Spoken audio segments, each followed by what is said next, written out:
भूमिका। एक ही शहर में दो लड़के रहते थे, आरव और वीर। दोनों की उम्र, स्कूल और माहौल एक जैसा था, लेकिन सोच, जीवन शैली और लक्ष्य अलग अलग थे। आरव ने किशोरावस्था से ही ब्रह्मचर्य का पालन करने का संकल्प लिया। उसने खुद से वादा किया कि वह तब तक ब्रह्मचारी रहेगा जब तक उसका शरीर, मन और आत्मा पूरी तरह से स्थिर न हो जाए। वहीं दूसरी ओर वीर एक आम किशोर की तरह जीवन जीता था। मोबाइल, सोशल मीडिया, रिलेशनशिप्स और जीवन में अभी की खुशी। पहला पड़ाव, सोच का फर्क। जब दोनों 17 साल के हुए तब आरव सुबह 4:30 पर उठता था।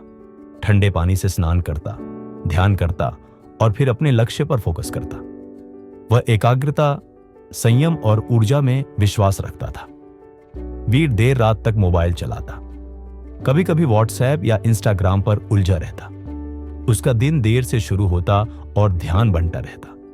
आरव के मन में यह स्पष्ट था कि ब्रह्मचर्य सिर्फ सेक्स या हस्तमैथुन से दूरी नहीं है, बल्कि सोच, दृष्टि और ऊर्जा का नियंत्रण है। वीर का मानना था कि युवावस्था में सब कुछ ट्राई करना चाहिए, चाहे वह किसी भी चीज में क्यों ना हो, रिलेशनशिप्स, पार्टियों या शारीरिक अनुभव। दूसरा पड़ाव, परिणाम सामने आने लगे। 12वीं के बोर्ड परीक्षा की तैयारी शुरू हो चुकी थी। आरव का ध्यान, ऊर्जा और स्मरण शक्ति बहुत तेज हो गई थी। उसे 4 घंटे की नींद भी पर्याप्त लगती, क्योंकि उसका शरीर और मन संतुलन में थे। वीर ने पढ़ाई को सीरियसली नहीं लिया। डिस्ट्रैक्शंस उसके जीवन का हिस्सा बन चुके थे। वह कभी कभी गिल्ट में डूब जाता, खुद से कहता, बस आज के बाद नहीं करूंगा, पर फिर वही दोहराव। परीक्षा में आरव ने टॉप किया। उसके अंदर एक स्थिर आत्मविश्वास था, न दिखावा न घमंड, सिर्फ शांति। वीर के नंबर औसत रहे। वो खुद से थोड़ा निराश था, पर अपने दोस्तों से कहता, अरे कोई बात नहीं, जिंदगी पढ़ाई से ज्यादा है।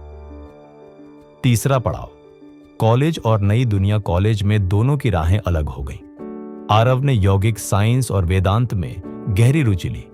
उसका रूटीन सख्त था, ध्यान, अभ्यास, अध्ययन और सेवा। वीर ने मास मीडिया में एडमिशन लिया।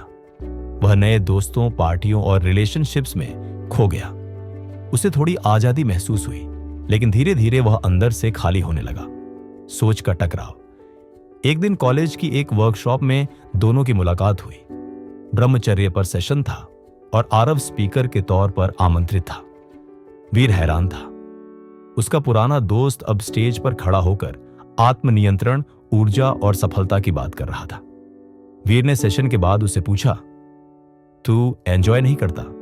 तुझे कभी रिलेशनशिप, फिजिकल अट्रैक्शन या कुछ भी ऐसा करने का मन नहीं करता?